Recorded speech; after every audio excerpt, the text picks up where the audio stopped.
John Quincy Adams once said, "If your actions inspire others to dream more, learn more, do more, and become more, you are a leader." Leadership is arguably the single most important value your organization can benefit from. But how do we incorporate it into our businesses and into our lives? How do we embody it in the workplace? And how do we develop it, not only in ourselves, but in those around us and below us as well? Because true leadership is not just about developing yourself or managing others. It's about affecting positive growth and transformation in the people you work with. In this course, we're going to show you how to do exactly that.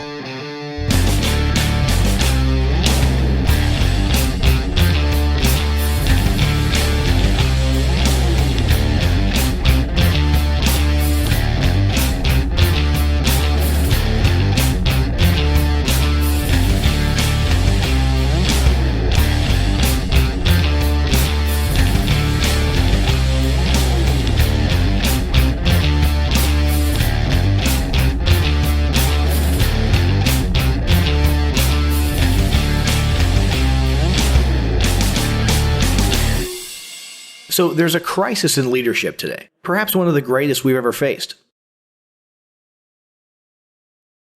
And it's all because of the leadership gap. You see, 77% of companies are currently experiencing leadership shortfalls, with that number expected to rise to 84% in the coming year or so.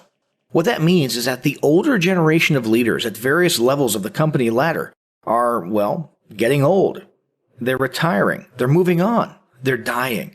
And thanks to the demographic winter that the developed world has been cooking up for itself since the 1960s, those leaders are not getting replaced by younger people fit for the job.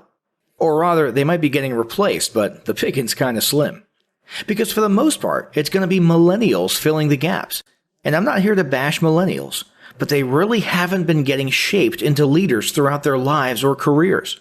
Leadership is simply a value that's been getting ignored for the last few decades, both in business and in education.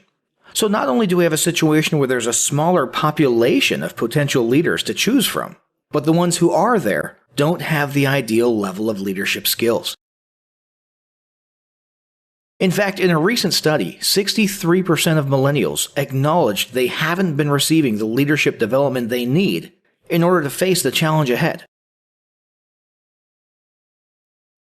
For all the reasons above, a whopping 89% of company executives insist that strengthening organizational leadership is a top priority. And yet, less than 5% of businesses have implemented leadership development at all levels. Of the small number of companies who do have leadership development initiatives, only 10% of executives think that those initiatives have a clear impact on their businesses. That's right, a whopping 90% think they're ineffective.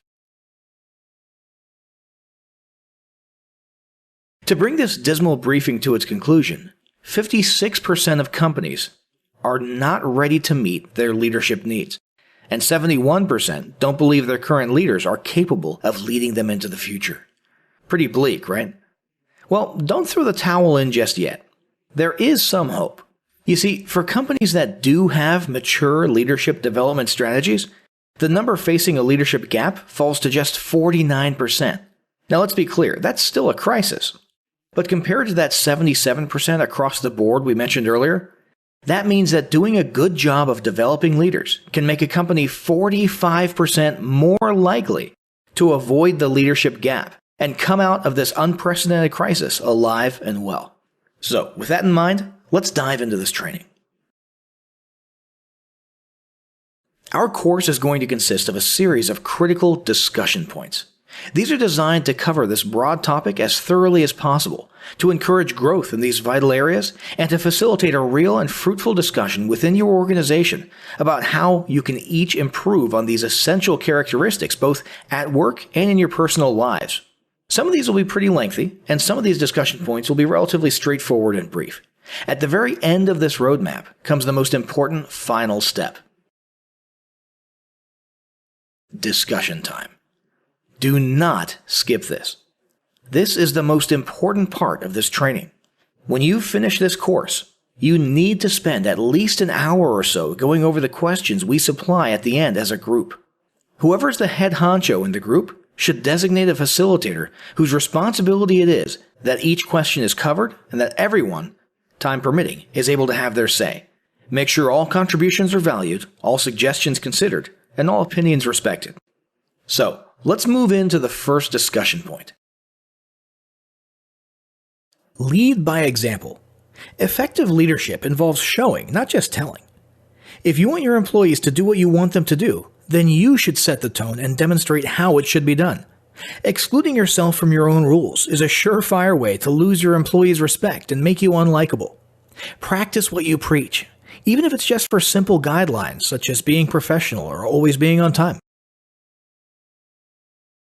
Never stop improving.